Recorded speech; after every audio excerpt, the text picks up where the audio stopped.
रामू और श्यामू अपने माता पिता की मृत्यु के बाद एक साथ रहते थे।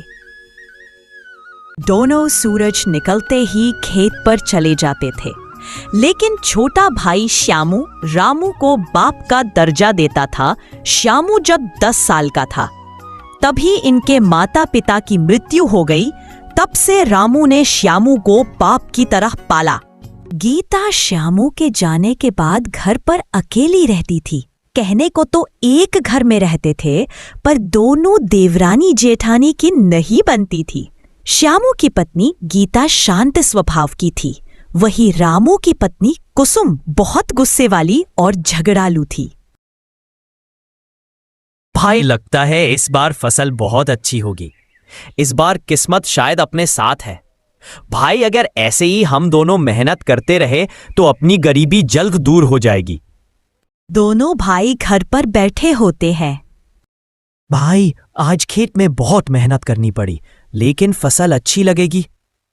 हाँ, तू करता रहे मेहनत। वैसे भी हमें अब कुछ बड़ा सोचना चाहिए। क्या मतलब भैया? मैं कुछ समझा नहीं। ये रोज रोज खेतों में काम करने से हम अमीर नहीं हो जाएंगे। हमें कुछ बड़ा करना चाहिए। ये जमीन सोच रहा हूं गिरवी रख दूं और कुछ नया काम शुरू करूं। श्यामू और गीता अपने कमरे में बैठे होते हैं। काश इस बार अपनी फसल अच्छी हो जाए तो अच्छा होगा। आप इतना परेशान क्यों दिख रहे हैं? क्या हुआ है? गीता आज भैया अजीब बातें कर रहे थे। बोल रहे थे घर गिरवी रख देता हूं और कुछ काम शुरू करता हूं, लेकिन ये घर तो माँ पिता की आखिरी निशानी है। अगर ये भी नहीं रहा तो हम कहाँ रहेंगे? आप परेशान ना हो, जो होगा अच्छा ही होगा। बस भगवान पर भरोसा रखो। देखो, मैं अब और नहीं तुम्हारे भाई और उसकी पत्नी के साथ नहीं रह सकती। अब तो वो कमाने लायक हो गया है। उसको निकाल क्यों नहीं देते? कितने दिन हमने उसे और उसकी पत्नी को खिलाया पिलाया। बस अब और नहीं, कल को हमारे भी बच्चे होंगे। हमको अभी से कुछ करना पड़ेगा। अगर तुम नहीं कर सकते तो मैं मायके चली जाऊंगी। अरे नहीं, मैं भी यही सोच रहा हूं। मैंने बोला है श्यामू को जमीन गिरवी रखने को। मैं भी अब नहीं झेल सकता इतना खर्चा और ये गरीबी। इसे रास्ते से हटाना ही पड़ेगा।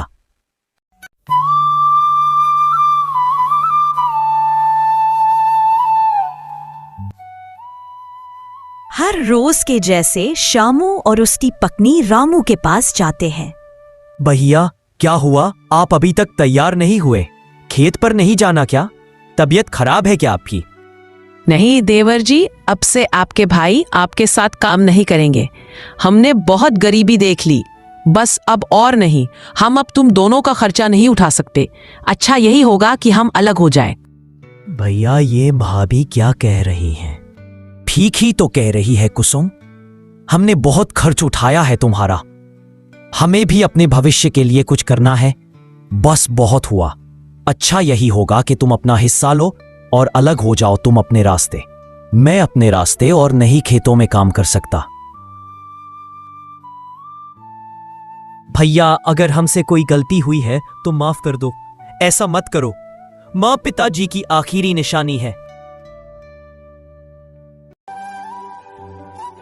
दोनों भाइयों के बीच बंटवारा हो जाता है। रामू श्यामू को बंजर जमीन दे देता है।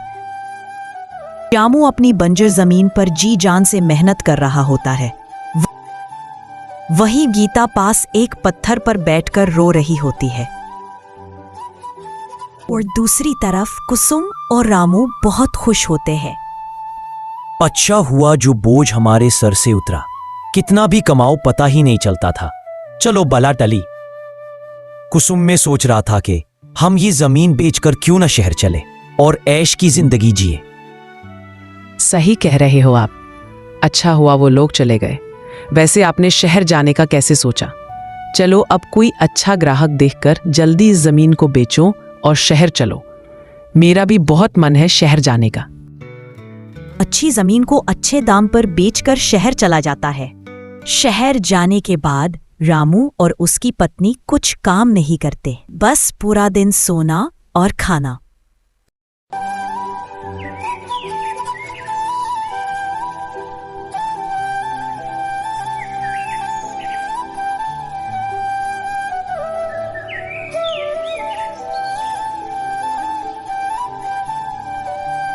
दूसरी तरफ श्यामू अपनी बंजर जमीन को हरा भरा करने में लगा होता है। तभी वहां गीता आती है।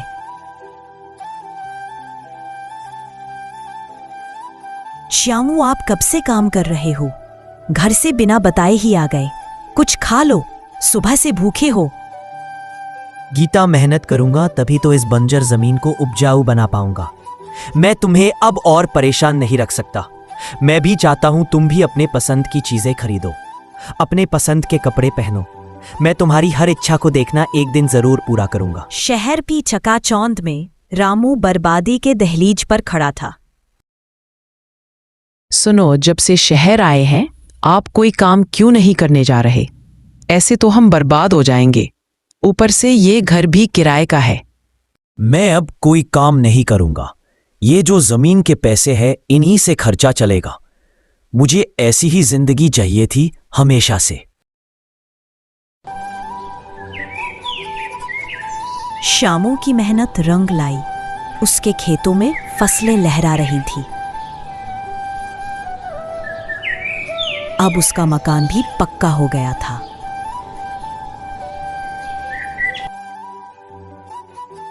श्यामू बैठा होता है, तभी वहां गीता आती है। आपने इतनी मेहनत करी, तभी आज हम लोगों के पास सब कुछ है। सच में अगर कोई मन में ठान ले कुछ करने की तो वो एक दिन सफल जरूर होता है। पर जब से तुम्हारे भैया भाभी शहर गए हैं तब से उनकी कोई खबर नहीं आई। लगता है वो हमसे कोई रिश्ता नहीं रखना चाहते। गीता, अगर वो हमसे कोई रिश्ता नहीं रखना चाहते तो कोई बात नहीं। वो लोग जहां भी रहे खुश रहे। गीता, तुम खुश तो हो ना? मेरी वजह से तुम्हें बहुत गरीबी देखनी पड़ी। गीता, मैं सोच रहा हूं एक बैल के लूं, उससे खेती करने में थोड़ी मदद हो जाएगी। जैसा आपको ठीक लगे, पर अब से यह मत कहना कि मैं खुश नहीं। अगले दिन श्यामू बैल लेने चला जाता है।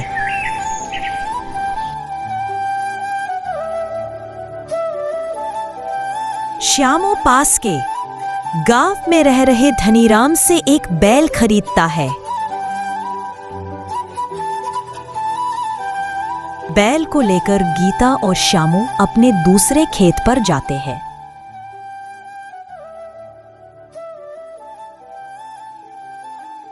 गीता, कहा अपने पास खुद की जमीन भी नहीं थी। आज देखो अपने पास 2-2 खेत हैं और अब एक बैल भी है। सब ऊपर वाले की कृपा है।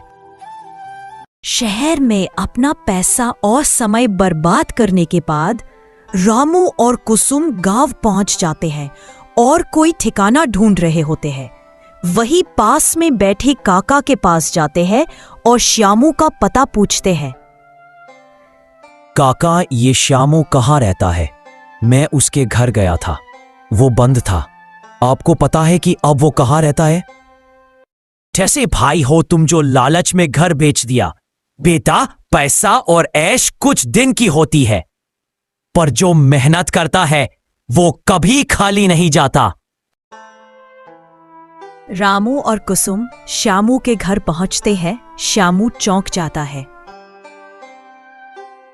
भाई, मैं शहर जाकर पूरी तरह से बर्बाद हो गया अपने लालच के चक्कर में। मैंने माँ पिता की जमीन भी बेच दी। मुझे माफ कर दो, मैं बहुत परेशान हूं, मेरी मदद करो। पिता, मुझे माफ कर दो। मैंने तुम्हें कितना भला बुरा कहा। नहीं दीदी, आप मेरी बड़ी बहन जैसे हो। तुम बेशक मुझसे उम्र में छोटे हो, लेकिन दिल से बहुत बड़े हो मेरे भाई। अब से हम दोनों मिलकर काम करेंगे और माँ पिता की जमीन भी वापस लेंगे। हाँ, क्यों नहीं भैया। धोखा चाहे कितनी बार दिया जाए, पर सच्चाई और मेहनत का साथ कभी नहीं हारता। लालच जीवन को बर्बाद करता है, जबकि पश्चाताप से भी नया जीवन शुरू हो सकता है।